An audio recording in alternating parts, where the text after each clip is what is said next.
Hello everyone, আসসালামু আলাইকুম। আইসিটির আরও একটা ওয়ান শট ক্লাসে তোমাদের সবাইকে স্বাগতম। তো আজকে আমরা 6 number chapter database management system এটা শুরু করব। তো এই চ্যাপ্টার থেকে আমরা একদম বেসিক থেকেই ধরো বোর্ড পরীক্ষা আর কলেজের পরীক্ষার জন্য যা যা ইম্পর্টেন্ট সব কিছুই পড়াই দিব। হ্যাঁ, আর আইসিটি যেহেতু কমন একটা সাবজেক্ট, সায়েন্স আর্টস কমার্স সবার জন্যই, আর এই চ্যানেলটায় মূলত সায়েন্সের শিক্ষার্থী বেশি। তো সায়েন্সের শিক্ষার্থী যারা আসো, তোমাদের প্রতি একটা রিকোয়েস্ট থাকবে যে তোমার আর্টস আর কমার্সের যেই বন্ধুরা আছে ওদেরকেও এই পুরা প্লেলিস্টটা একটু সাজেস্ট করে দিও। সেটা হতে পারে তোমাদের কলেজের গ্রুপে কিংবা যে কোনো জায়গায়। ঠিক আছে, তো আমরা শুরু করতেছি। তো আমাদের চ্যাপ্টারটার নাম হচ্ছে ডেটাবেস ম্যানেজমেন্ট সিস্টেম। আচ্ছা, ডেটাবেস, তোমরা কি আর্মি বেসের নাম শুনছো? আর্মি বেস, তারপর এয়ারফোর্সের বেস। আর্মি বেস মানে কি? Military base. আর্মি বেস না, মিলিটারি বেস, যেখানে অনেক মিলিটারি একসাথে থাকে, তাই না? এয়ারফোর্সের বেসটা কি? অনেকগুলা ফাইটার জেট এগুলো একসাথে থাকে যেখানে, তাই তো? তাহলে ডেটাবেস তার মানে ডেটার বেস, বুঝতে পারছো? তাই না? ডেটার একটা ঘাঁটি, মিলিটারি ঘাঁটি, সেমভাবে ডেটার একটা ঘাঁটি। তার মানে অনেকগুলা ডেটা তুমি একসাথে একটা ডেটাবেসে স্টোর করতে পারবা, বুঝতে পারছো? তো ডেটাবেস হচ্ছে এমন একটা জিনিস যেখানে অনেকগুলা ডেটা একসাথে স্টোর করা হয়। আর ডেটাবেস ম্যানেজমেন্ট সিস্টেম, ওই যে ডেটা তুমি এক জায়গায় একসাথে রাখছো, ওই পুরাটা ম্যানেজ করার জন্য যেই সিস্টেম, সেটাই ডেটাবেস ম্যানেজমেন্ট সিস্টেম। হালকার উপর ঝাপসা বুঝছি, আমরা আস্তে আস্তে পুরাপুরি ক্লিয়ার হয়ে যাবে। তো চলো দেখি ডেটাবেস আসলে কি। সংজ্ঞাটা ইম্পর্টেন্ট। হ্যাঁ, তুমি বুঝলে তারপর নিজের মতো বানায় লিখতে পারবা। তথ্য বা ডেটা সাজিয়ে রাখার একটা সংগ্রহশালা, একটা বেস, যেখানে ডেটাগুলো একটা নির্দিষ্ট কাঠামো অনুযায়ী তুমি সংরক্ষণ করতে পারবা, মডিফাই করতে পারবা, খুঁজে বের করতে পারবা, সবকিছু করতে পারবা। তাকে কি বলা হয়? ডেটাবেস। তো ডেটাবেসের কিছু জিনিসপত্র দেওয়া আছে, অনেকগুলো তথ্য তুমি একসাথে সঞ্চয় এবং ব্যবস্থাপনার একটা উপায়। হ্যাঁ, সাধারণত এটা কোনো একটা কম্পিউটার সফটওয়্যারের মাধ্যমে পরিচালিত হয়, এবং তুমি একটা ডেটাবেসে যে তথ্যগুলা রাখছো, ওই তথ্যগুলা খুব সহজে খুঁজে বের করা যায়, সংরক্ষণ করা যায়, এডিট করা যায়, আপডেট করা যায়, ডিলিট করা যায়, সব কিছুই করা যায়। আমি কি বুঝাইতে পারছি? আচ্ছা, এখন একটু চিন্তা করো, ডেটাবেসের ব্যবহার কোথায়? সব জায়গায় ডেটাবেসের ব্যবহার আছে। আচ্ছা, তোমরা সবাই তো স্কুলে পড়ছো। চিন্তা করো একটা স্কুল, হ্যাঁ, একটা স্কুল, যেই স্কুলে হচ্ছে ক্লাস 1 থেকে 5 5টা ক্লাস আছে, একটা প্রাইমারি স্কুল। তাহলে এই প্রাইমারি স্কুলের ডেটাবেসে আসলে কি কি সংরক্ষিত থাকবে? চিন্তা করো তো। ক্লাস 1 এর যতগুলা বাচ্চা আছে ওদের সবার তথ্য, রোল নাম্বার, বাবার নাম্বার, মায়ের নাম্বার, ঠিকানা, ব্লাড গ্রুপ, এই সব কিছু কি তথ্যগুলা সংরক্ষিত থাকবে না? সিমিলার হয়ে ক্লাস 2, ক্লাস 3, ক্লাস 4, ক্লাস 5 সবার থাকবে। তারপর আর কি কি সংরক্ষিত থাকবে? প্রতিটা পরীক্ষার রেজাল্ট। হ্যাঁ, অর্ধবার্ষিক পরীক্ষায় ক্লাস 1 এর প্রত্যেকটা শিক্ষার্থীর রেজাল্ট, বাংলায় কত পাইছে, ইংরেজিতে কত পাইছে, তারপর ইয়ারলি পরীক্ষা, বার্ষিক পরীক্ষায়, তাই না? তাহলে এইভাবে অনেকগুলা তথ্য সংরক্ষণ করা লাগতেছে না একটা স্কুলের? বুঝতে পারতেছ?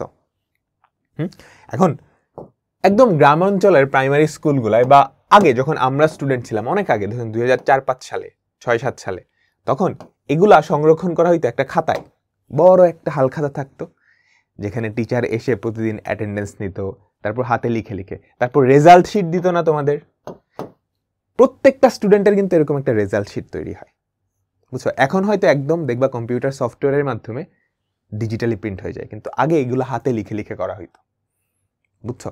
তাহলে বুঝতে পারতেছো, একটা প্রাইমারি স্কুল চালানোর জন্য বিশাল বড় একটা ডেটাবেস বা তথ্যের ভান্ডার লাগে, বুঝছো? ওগুলা তুমি যদি ম্যানুয়ালি করতে যাও, অনেক হেক্টিক। হ্যাঁ, ওই হেক্টিক কাজটা ডিজিটালাইজ করার জন্যই কি ডেটাবেস ম্যানেজমেন্ট সিস্টেম বা ডেটাবেস। কিংবা এভাবে চিন্তা করো, প্রত্যেকটা দোকানের একটা হালখাতা আছে, যেখানে ওই দোকানের প্রতিদিন কি কি বিক্রি হয়েছে, কয় টাকা বাকিতে বিক্রি হয়েছে, কয় টাকা কার কাছে বিক্রি হয়েছে, ওই সবগুলা লেখা থাকে না?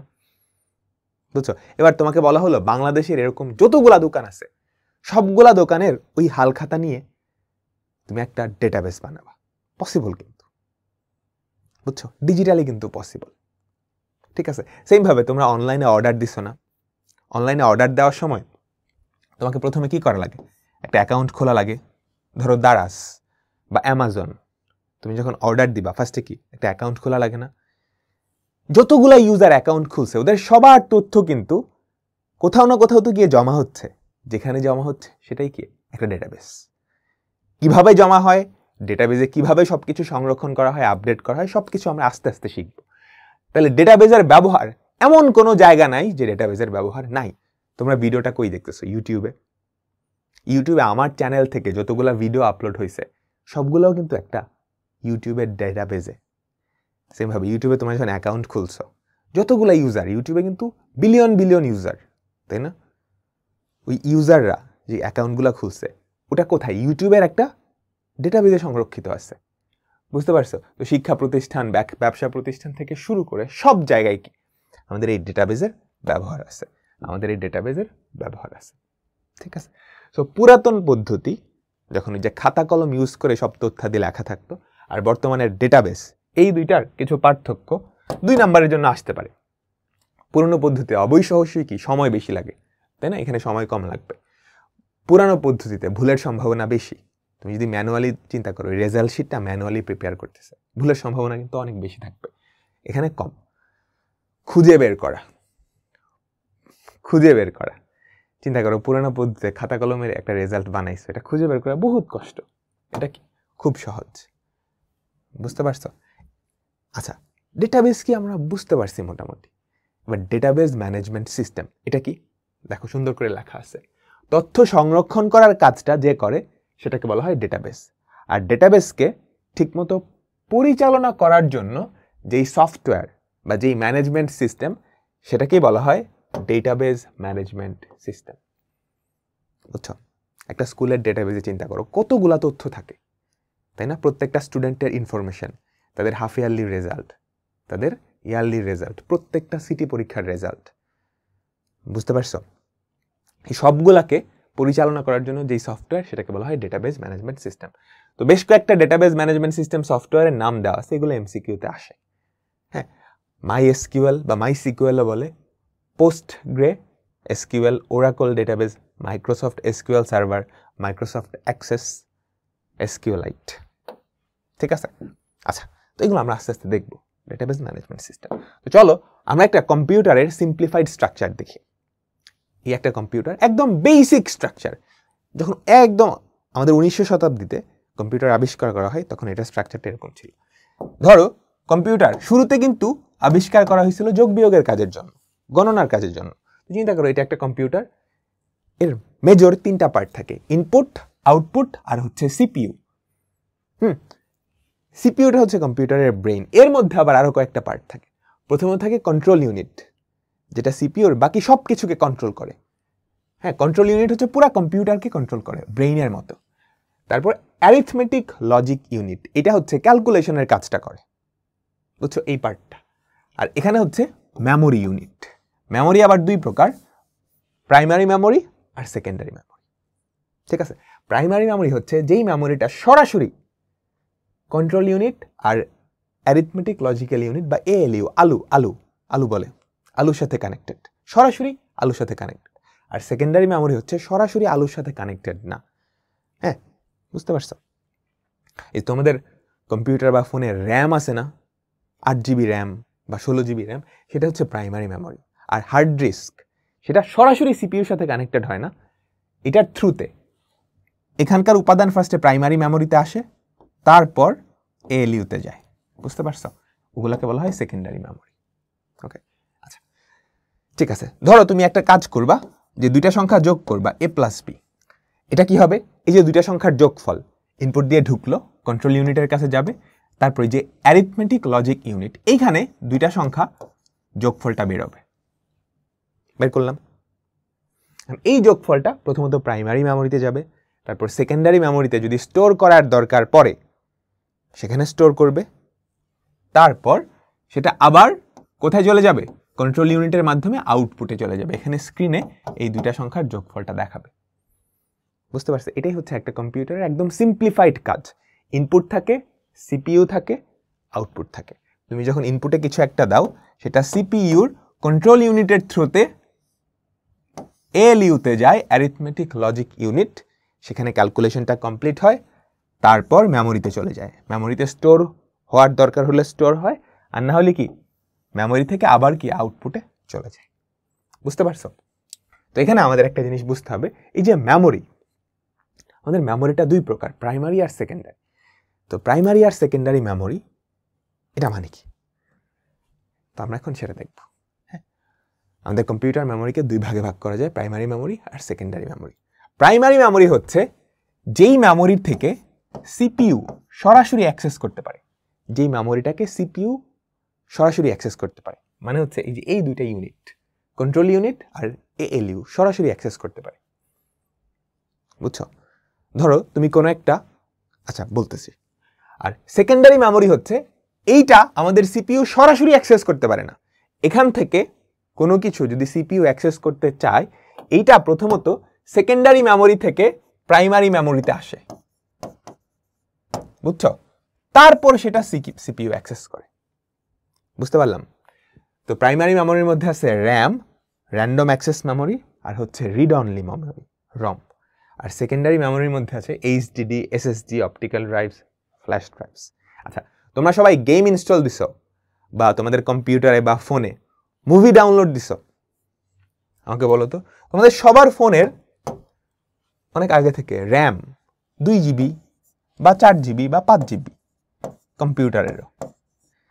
তো তোমরা এমন গেম তো ইনস্টল দিছো যে গেমের সাইজ ধরো 20 জিবি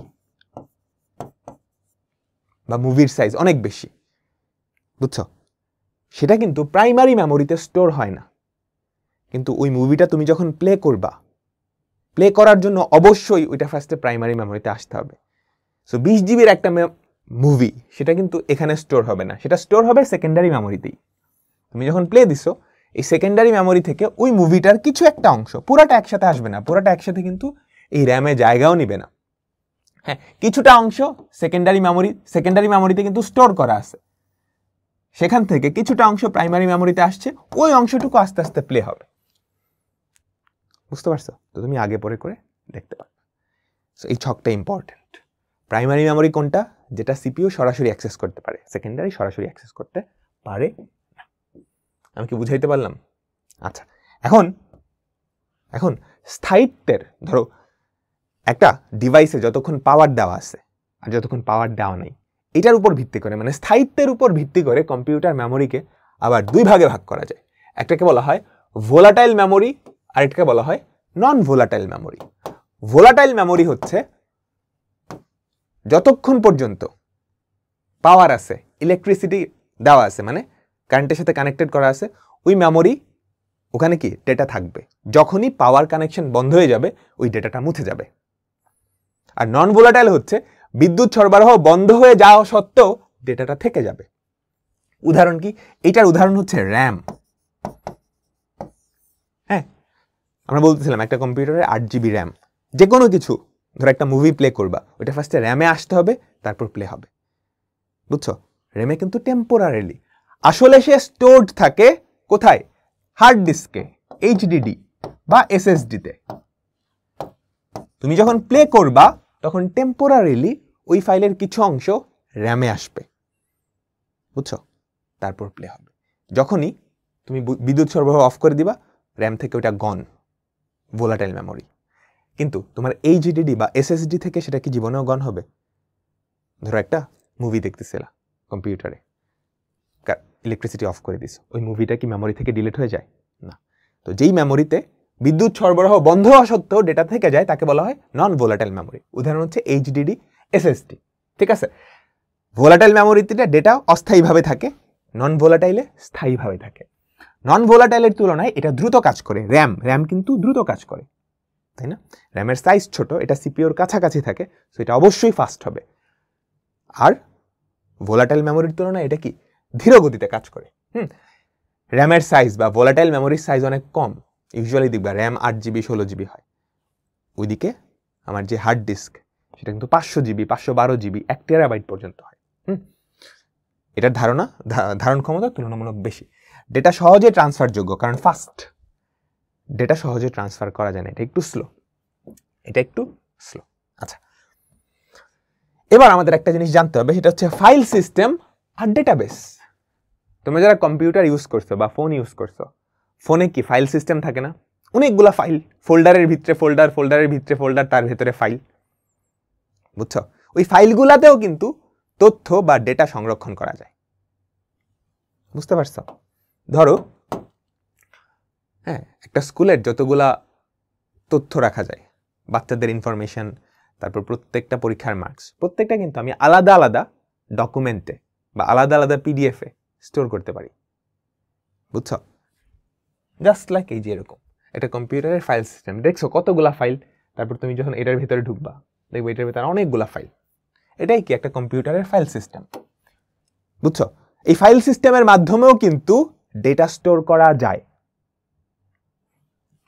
হ্যাঁ, কিন্তু ডেটাবেজে এই ফাইলের মতো করে ডেটা স্টোর করা হয় না। ডেটাবেজে একটা সেন্ট্রালাইজড ডেটাবেস থাকে, ওই ডেটাবেজের মধ্যে অনেকগুলা টেবিল থাকে, ডেটাগুলা টেবিল আকারে থাকে। বুঝছো? স্টুডেন্টের ইনফরমেশনের একটা টেবিল, হাফ ইয়ারলি পরীক্ষার মার্কসের একটা টেবিল, মানে একটা ফাইলের মধ্যেই। অ্যান্ড এই টেবিলগুলো একটা আরেকটার সাথে কানেক্টেড থাকে। হ্যাঁ, এর ফলে যেটা হয় যে একটা ফাইলের মধ্যে যেহেতু সব কিছু এবং এরা কানেক্টেড, সো ডেটা রিডান্ডেন্সি হয় না, মানে একই ডেটা বারবার থাকে না, অ্যান্ড কানেকশন থাকায় খুব তাড়াতাড়ি কাজ করা যায়। কাহিনী বুঝছো? তো এই যে ফাইল সিস্টেম আর ডেটাবেস, এই দুইটার কিছু পার্থক্য আছে, এখানে দেওয়া আছে। ফাইল সিস্টেমে কেমনে সংরক্ষণ করা হয় আমাকে বলো তো? আলাদা আলাদা ফাইলে সংরক্ষণ করা হয়। ডেটাবেসে টেবিল আকারে। কেমনে টেবিল আকারে স্টোর করা হয় আমরা দেখব।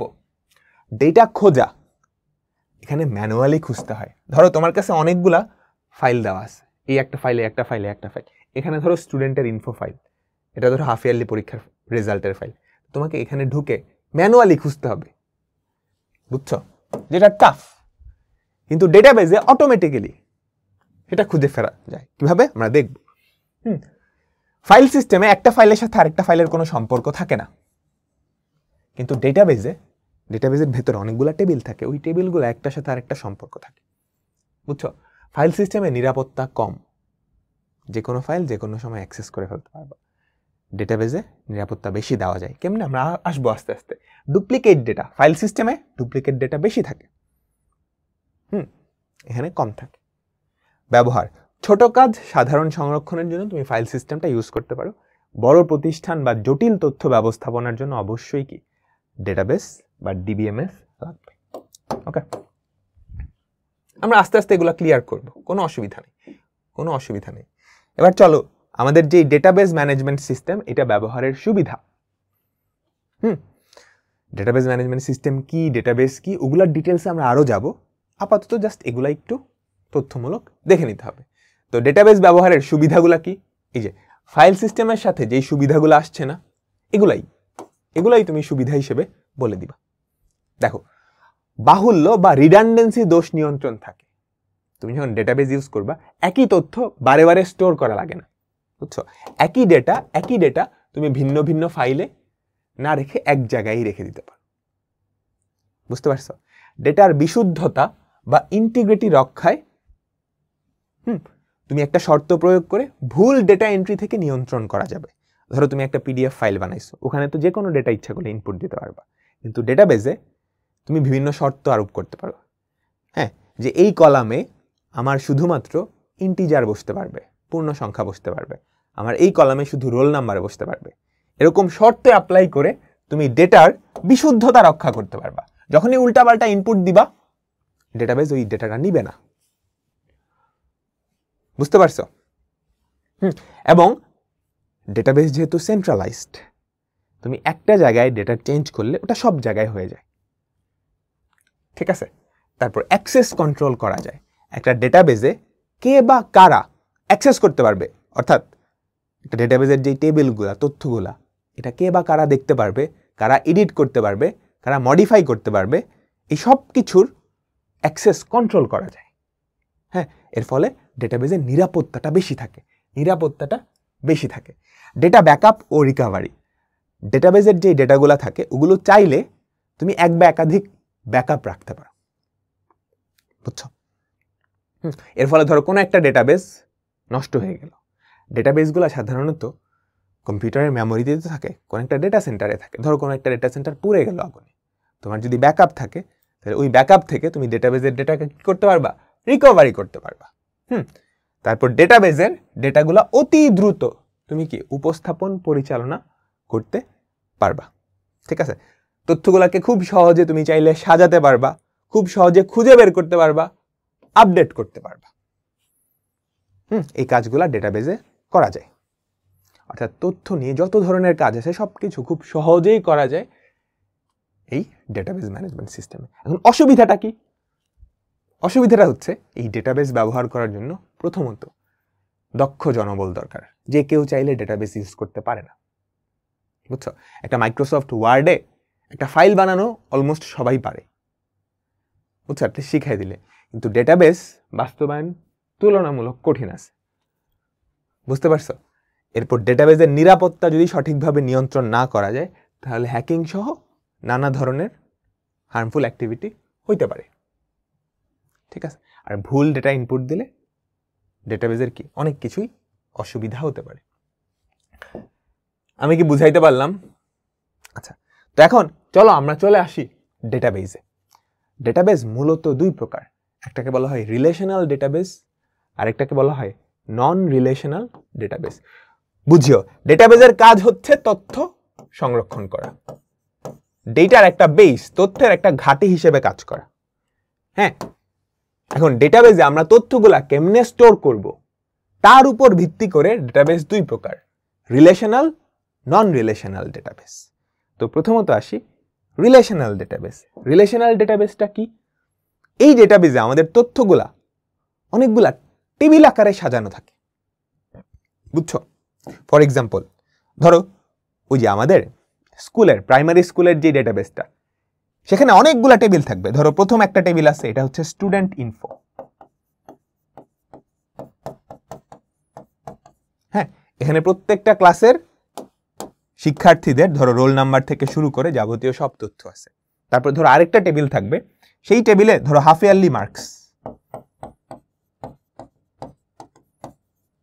এখানে কি হবে, এখানে একটা টেবিল থাকবে, এখানে প্রত্যেকটা শিক্ষার্থীর রোল নাম্বার কিন্তু এখানেও ছিল, আর হাফ ইয়ারলি পরীক্ষার মার্কস দেওয়া থাকবে, বুঝছো? তারপর ইয়ারলি পরীক্ষার মার্কস, সেটার জন্য আরেকটা টেবিল থাকবে, সেখানে কি থাকবে, ইয়ারলি পরীক্ষার মার্কস কেমনে থাকবে, এখানে থাকবে রোল নাম্বার, আর এখানে বাংলা ইংরেজি প্রত্যেকটা সাবজেক্টের মার্কস, বুঝছো? এখন দেখো মজাটা কোথায় হয়েছে, এখানে প্রত্যেকটা স্টুডেন্টের রোল নাম্বার দেওয়া আছে, ধরো 1 2 3, ওদের ইনফরমেশন গুলো দেওয়া আছে, বাবার নাম, মায়ের নাম, আর এখানে খালি রোল নাম্বার আর মার্কস। তাহলে এই টেবিলটায় কিন্তু ওর যাবতীয় ইনফরমেশন, বাবার নাম, মায়ের নাম, ওগুলা স্টোর করার কোনো দরকার নেই। তুমি ওর রোল নাম্বার দেখছো, ওর রোল নাম্বার কত পাইছে এই টেবিল থেকে বের করতে পারবা। ওর রোল নাম্বার 1, তুমি যদি ওর ইনফো চাও, বাবার নাম কি, মায়ের নাম কি, সেটা এই টেবিল থেকে খুঁজে বের করতে পারবা। আবার যদি চাও সে ইয়ারলি পরীক্ষায় কত পাইছে, তুমি এই টেবিলটায় চলে যাবা, রোল নাম্বার দিয়ে সার্চ করবা, তাহলে এই টেবিল থেকে তথ্যগুলা পেয়ে যাবা। তাহলে একটা ডেটাবেজে যদি ডেটাগুলা অনেকগুলা টেবিলে সংরক্ষিত থাকে এবং টেবিলগুলা যদি একটা আরেকটার সাথে রিলেটেড থাকে, তাই না? এই যে দেখো, এই রোর সাথে এটা রিলেটেড, কারণ কি, যে রোল নাম্বার 1 তার হাফ ইয়ারলি মার্কস, এই রোর সাথে এটা রিলেটেড, রোল নাম্বার 1 তার ইয়ারলি পরীক্ষার মার্কস। যদি এরকম থাকে তখন সেই ডেটাবেসটাকে বলা হয় রিলেশনাল ডেটাবেস। পরস্পর সম্পর্কযুক্ত একাধিক টেবিলের সাহায্যে গঠিত ডেটাবেসকে বলা হয় রিলেশনাল ডেটাবেস। হ্যাঁ, আমরা এই চ্যাপ্টারে মূলত এই রিলেশনাল ডেটাবেসটাই পড়ব, ঠিক আছে?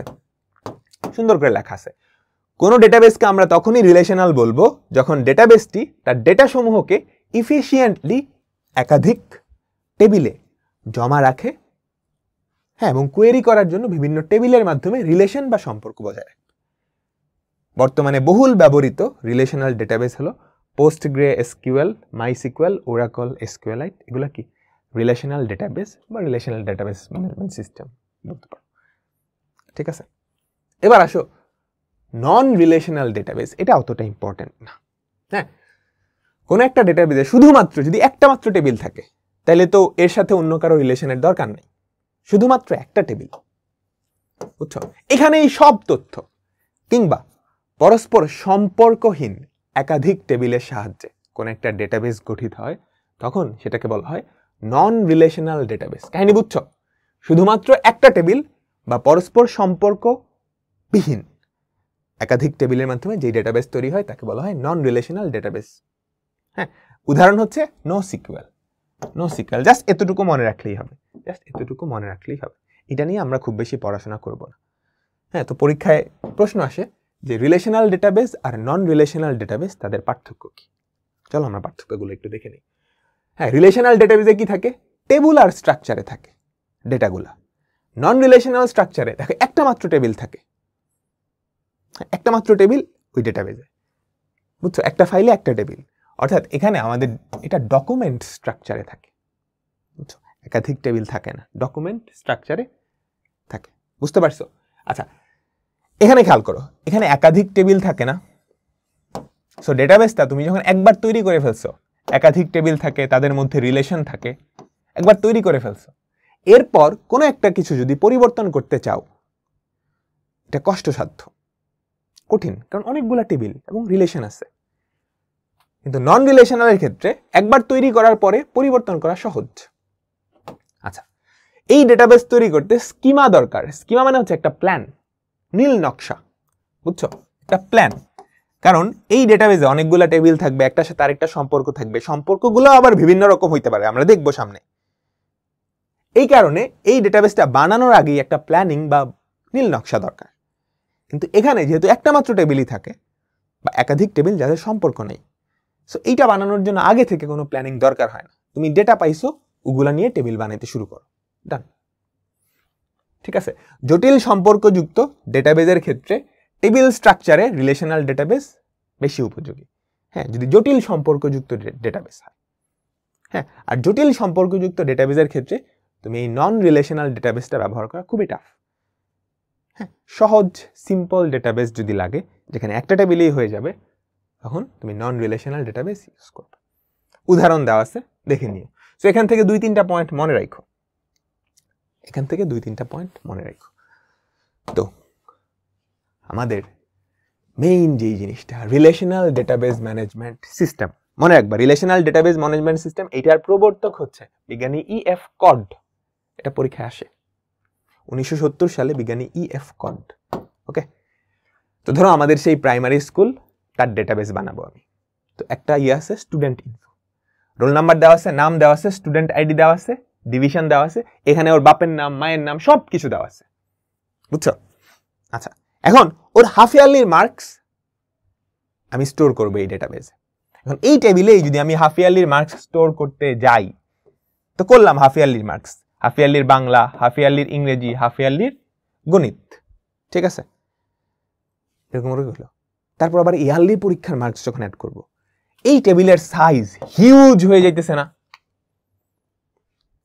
তারপর পরের বছর হাফ ইয়ারলি আসবে, পরের বছর ইয়ারলি আসবে, একটা টেবিলের সাইজ একদম হিউজ হয়ে যাইতেছে। এবং এখানে মানে ধরো তুমি হাফ ইয়ারলির মার্কস স্টোর করছো, আবার ইয়ারলি স্টোর করছো, হ্যাঁ, বছরের পরে গিয়ে আবার পরের বছরটা, তাহলে এই ডেটাগুলা কি অনেক অবাঞ্ছিত ডেটা, এক্সট্রা ডেটা চলে আসতেছে না? তার চেয়ে বরং আমি যেটা করি, আমি ওই স্টুডেন্টগুলার হাফ ইয়ারলি মার্কসের জন্য আরেকটা টেবিল করলাম। সেই টেবিলে কি কি থাকবে? আমাকে বলো। প্রত্যেকটা স্টুডেন্টের রোল নাম্বার থাকবে, হ্যাঁ, আর ধরো বাংলা ইংরেজি সবগুলার মার্কস। তো রোল নাম্বার 1, 2, 3, 3 জনের মার্কস দেওয়া আছে, হাফ ইয়ারলির মার্কস, বুঝছো? আর এটা ছোট টেবিলের মাধ্যমে কি আমি হাফ ইয়ারলির সবকিছু এখানে দিয়ে দিলাম, বাংলার মার্কস, ইংরেজির মার্কস, সবকিছু। এই দুইটা টেবিলের মাঝে একটা সম্পর্ক আছে, যে এই রো এর সাথে এটার একটা সম্পর্ক আছে, তাই না? এই রো এর সাথে এটার একটা সম্পর্ক আছে, এই রো এর সাথে এটার একটা সম্পর্ক আছে, বুঝছো? ধরো তুমি একটা জিনিস করতে চাইলা, তুমি দেখলা এটা ধরো বাংলার মার্কস 90, 80, 30। তুমি বললা বাংলায় যারা ফেল করছে, তুমি তাদের গার্ডিয়ানের নাম্বার ডেকে কল দিবা। তাহলে কি করবা তুমি জানো? এই যে হাফ ইয়ারলির মার্কস, এই টেবিলটায় আসবা, দেখবা এই টেবিলে কাদের বাংলার মার্কস 40-এর নিচে বা 33-এর নিচে, এই যে এটা, তুমি ওর আইডি পাইছো। এখন দেখো এই আইডির সাথে সে কিন্তু এটার সাথে রিলেটেড, এই টেবিলের এই কলামের সাথে রিলেটেড। এই কলামে এসে ওর যাবতীয় ইনফো পাই যাবা, এখান থেকে ওর বাবার নাম্বার বা মায়ের নাম্বার নিয়ে কল করতে পারবা। বুঝছো? সো আমি কি করলাম, দুটো ছোট ছোট টেবিলে ভাগ করে ফেলছি। এর কারণে যেটা হইছে, দেখো যেহেতু রিলেটেড, দেখো এটার সাথে এটা রিলেটেড, এটার থ্রুতে তুমি এই টেবিলে যাইতে পারতেছো। এই টেবিলে আমার আলাদা করে ওর বাবার নাম্বার, মায়ের নাম্বার এগুলা স্টোর করা রাখতেছে না, আমি ওইটাতে রেফার করে দিলেই কাজ হয়ে যাইতেছে। কিছুটা কি বুঝতে পারতেছো?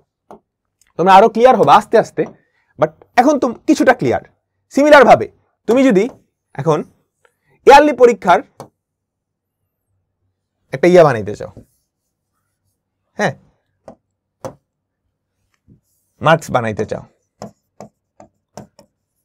এই টেবিলটায় তুমি জাস্ট রোল নাম্বার দিবা আর মার্কসগুলো স্টোর করবে, আর কিচ্ছু কিন্তু লাগবে না। ধরো তুমি যদি এই টেবিল থেকে চাও যে কারা কারা 80-র উপরে পাইছে, A+ পাইছে, তুমি খুঁজে বের করবা, রোল নাম্বার দুইটা পাইছো না, এবার ওই রোল নাম্বার দুইটা এই টেবিলে এসে সার্চ করবা।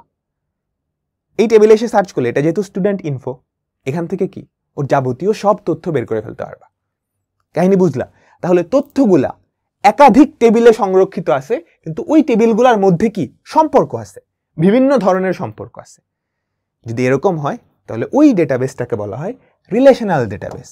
আর এই রিলেশনাল ডেটাবেস ম্যানেজ করার জন্য যে সফটওয়্যারটা, তাকে বলা হয় রিলেশনাল ডেটাবেস ম্যানেজমেন্ট সিস্টেম বা RDBMS। বুঝছো? আচ্ছা, তাহলে আমরা বুঝতে পারলাম একটা ডেটাবেসের মূল জিনিস আসলে কি অনেকগুলা টেবিল, তাই না? তাই তো। তো আমরা এখন প্রথমত যেটা দেখব, একটা ডেটাবেসের কাঠামো। হ্যাঁ, একটা ডেটাবেসে অনেকগুলা টেবিল থাকে, এরকম একটা ডেটাবেসে এরকম অনেকগুলা টেবিল থাকতে পারে। হ্যাঁ, রিলেশনাল ডেটাবেস হলে এরকম মাল্টিপল টেবিল থাকবে যারা একে অপরের সাথে রিলেটেড। তো এই টেবিলের কি আছে বলো তো? রো আছে আর কলাম আছে। এই টেবিলের প্রত্যেকটা কলামকে বলা হয় ফিল্ড। কি বলা হয়? ফিল্ড। কি বলা হয়? ফিল্ড। বুঝতে পারলাম? একটা ফিল্ডের আন্ডারে সেম টাইপের ডেটা থাকবে, এই যে নাম সবার নাম, রোল সবার রোল, ডিপার্টমেন্ট। বুঝছো? আচ্ছা, আর একটা পুরা রোকে বলা হয় রেকর্ড। কি বলা হয়? রেকর্ড। মনে রাখবা, ডেটাবেসের ভিত্তি হচ্ছে ফিল্ড। ফিল্ডকে বলা হয় ডেটাবেসের ভিত্তি। ফিল্ডকে বলা হয় ডিবি, মানে ডেটাবেস, ডেটাবেসের ভিত্তি। একটা ফিল্ডে একই টাইপের ডেটা স্টোর করা থাকে। বুঝছো? আরেকটা কমপ্লিট রোকে বলা হয় রেকর্ড। এই যে আবুলের রেকর্ড দেওয়া আছে, মানে আবুলের সমস্ত তথ্য এটা দেওয়া আছে। আর রো আর কলামের যে ইন্টারসেক্টিং পয়েন্ট, এটাকে বলা হয় একটা সেল। সেলে যে জিনিসটা থাকে সেটা হচ্ছে ডেটা। বুঝছো? এই জিনিসটাকে বলা হয় একটা সেল, আর সেলের মধ্যে যেটা থাকে সেটাকে বলা হয় ডেটা। এই ডেটাগুলাই স্টোর হয়। বুঝছো? ডেটাগুলা টেবিল আকারে স্টোর হয়। আমি কি বুঝাইতে পারলাম? তাহলে এই সংজ্ঞাগুলো ইম্পর্টেন্ট। টেবিল কি? ডেটাবেসের ডেটা সংরক্ষণ করা হয় কি টেবিলে। একটা ডেটাবেসে সাধারণত অনেকগুলো সম্পর্কযুক্ত টেবিল থাকে। ফিল্ড কি? কলামগুলাই কি টেবিলের ফিল্ড। ফিল্ড হলো ডেটাবেসের ভিত্তি। এমসিকিউতে আসে। ডেটাবেসের ভিত্তি কি? টেবিল না, কিন্তু ফিল্ড। তারপর রেকর্ড, রোগুলাকে বলা হয় রেকর্ড। সেল কি? ফিল্ড আর রেকর্ডের যেই ইন্টারসেক্টিং পয়েন্ট, এটাকে বলা হয় কি আমাদের সেল। তো এখানে সুন্দর করে দেওয়া আছে রেকর্ড। এই ডেটাবেসে কয়টা ফিল্ড আছে? 1টা 2টা 3টা 4টা 5টা। 5টা ফিল্ড, 3টা রেকর্ড। মনে রাখতে হবে প্রত্যেকটা ফিল্ডে একই টাইপের ডেটা স্টোর হয়, যে ডিপার্টমেন্ট। তাহলে এখানে কি ডিপার্টমেন্ট লেখা থাকবে, কোর্স, এখানে কি কোর্স লেখা থাকবে। এখানে বুঝছো? তাহলে প্রত্যেকটা ফিল্ডের একটা নাম থাকে, এবং এই ফিল্ডের একটা ডেটা টাইপ থাকে।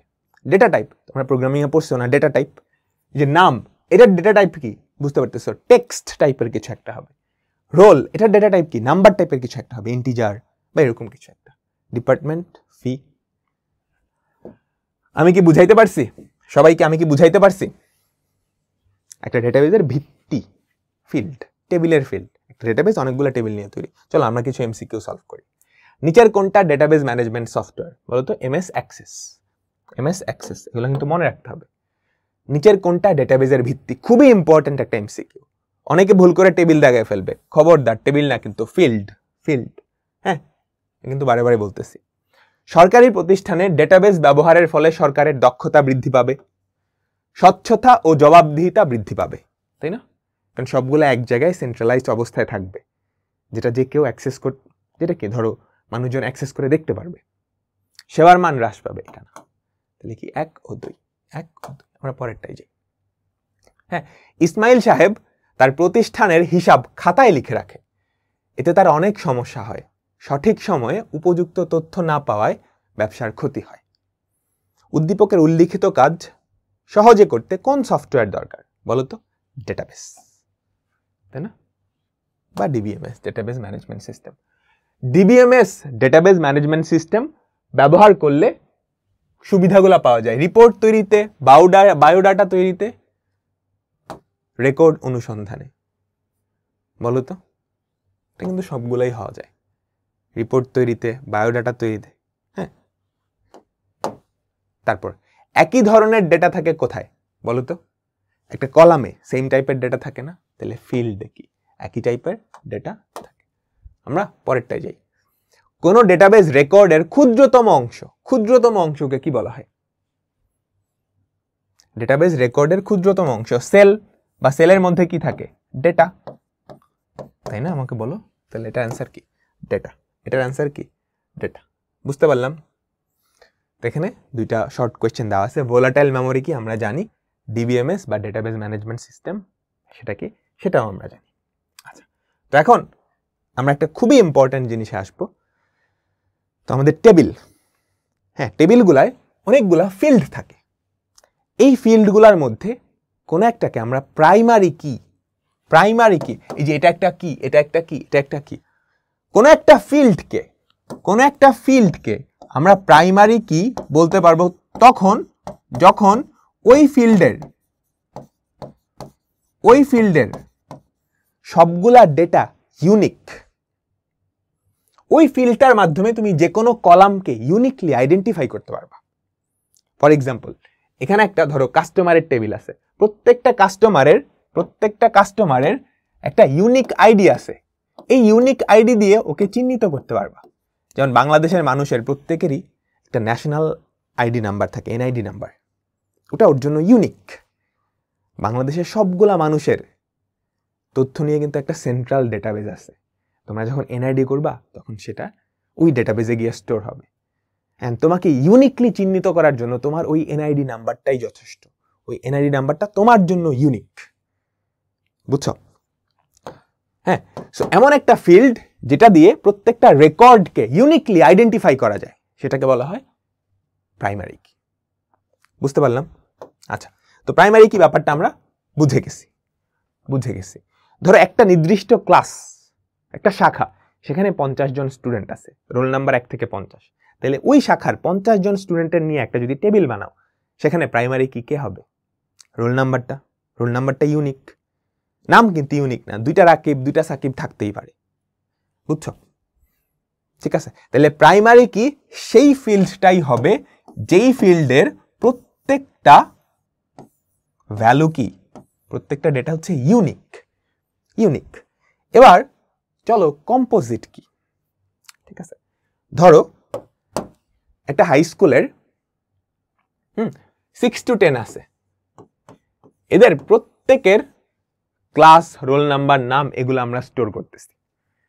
ঠিক আছে, তাহলে আমাকে বলো তো, ক্লাস এটা কি প্রাইমারি কি হবে? না, কারণ একই ক্লাসের 2 জন তো থাকতেই পারে। রোল এটা কি প্রাইমারি কি হবে? না, কারণ ক্লাস 6 এরও রোল নাম্বার 5 থাকতে পারে, ক্লাস 7 এরও রোল নাম্বার 5 থাকতে পারে, ক্লাস 8 এরও রোল নাম্বার 5 থাকতে পারে।